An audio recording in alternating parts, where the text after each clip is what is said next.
Oh my, I gotta tell you that do-it-yourself alphabet photography art and cards was a blast to do. Take your cell phone and walk around and make vertical pictures of things that naturally make the shape of letters. There was an A, a T, here comes an L. These were in my house because it was raining outside, but you could go outdoors as well. Have them developed into wallet prints where there's 4 on a 4x6 picture print. There's all the letters that I needed for the words I needed, but you could make the whole alphabet, and I did double some of the letters that I would need to use twice in Word. Cut them apart, and then you have these different letters that you can use in your words on your card or art piece. So cut some cardstock.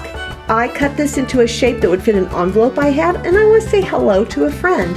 So I'm going to glue each of those letters onto the front of my card. There's your H. That was my front door. E, that's a trunk.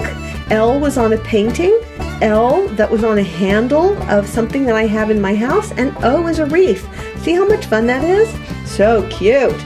Now I'm going to make a card for Papa. His name is Calvin. That's a longer word, 6 letters, and that's all that would fit on this card as well. So you might have to make your art piece bigger if you have a longer name. Maybe not make a card, but put it in an 8x10 frame or something. That would be cool. Or make your own frame.